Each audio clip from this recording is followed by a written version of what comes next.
Olá, turma! Sejam bem-vindos a mais uma aula no programa Espaço Enem. Eu sou o professor Fabiano Oliveira e convido você para ficar aqui no meu canal. Mas antes de nós iniciarmos a aula, que tal você fazer a sua inscrição e apertar o sino para receber as notificações? Tem aulas aí interessantes semanalmente para você. E a de hoje não poderia ser menos especial. Vamos falar sobre uma estética que sacudiu o mundo nos anos de 1920 e não foi diferente aqui no Brasil. Você sabe qual é? O modernismo. Para conhecer as características e seus principais ideais, é só ficar ligado aqui na aula até o final.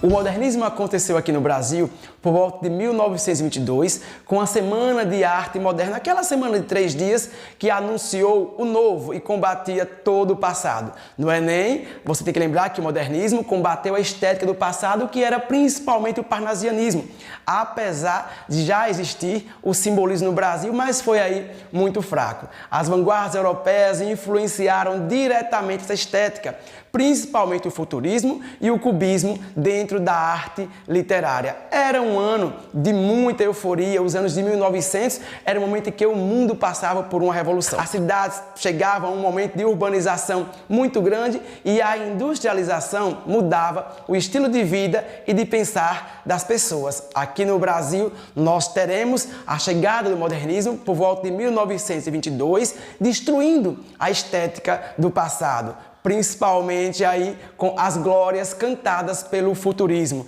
Era um momento em que a escola literária negava tudo que fosse obsoleto. Era um momento de liberdade. O modernismo veio cantar essa ideia de liberdade na literatura e nas artes em geral. Havia um engajamento com o anti-academicismo, essa negação do que fosse lembrado aí, do que lembrasse o passado. Aqui no Brasil, por exemplo, o comprometimento com a arte nacional ficou mais forte. Nós teremos um nacionalismo crítico que não pode ser comparado com o nacionalismo do romantismo, que era muito idealizado.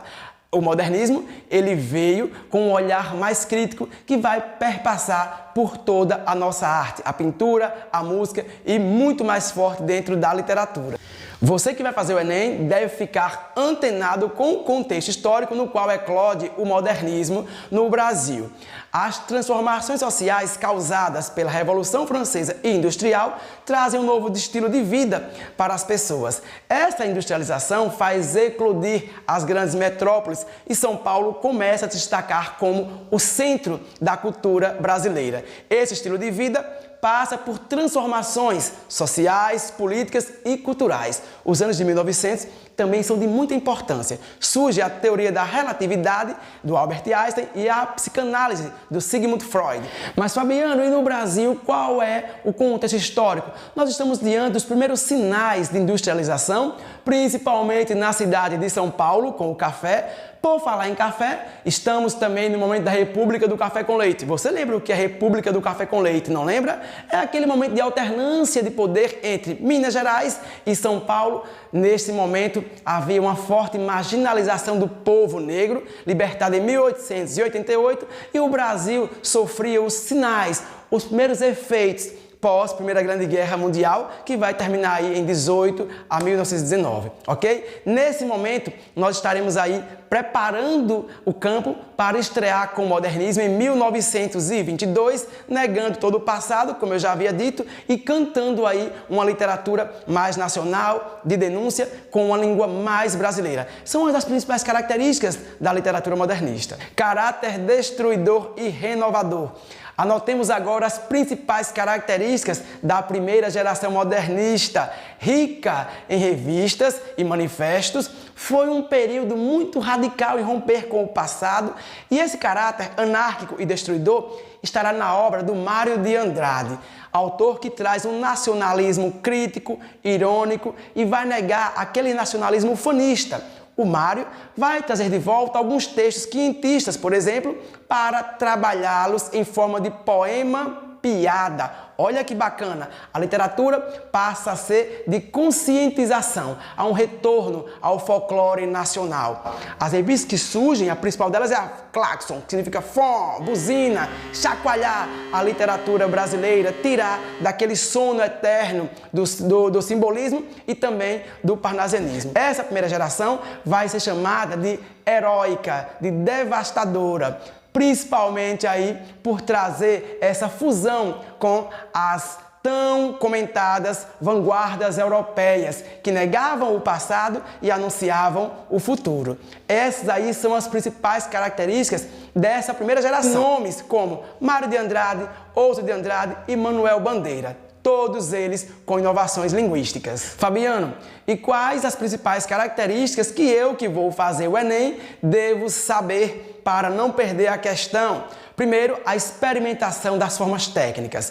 O poeta ficava livre para escrever os seus versos ou então a sua produção em prosa. Foi o que aconteceu com Manuel Bandeira, o pai dos versos livres, dos versos brancos. Ele se libertou do soneto, que era aí a principal forma de fazer literatura, da poesia parnasiana e da poesia simbolista. O Mário de Andrade veio na mesma onda, junto com o Ouso de Andrade, e seus poemas e suas prosas não seguem, por exemplo, uma linearidade.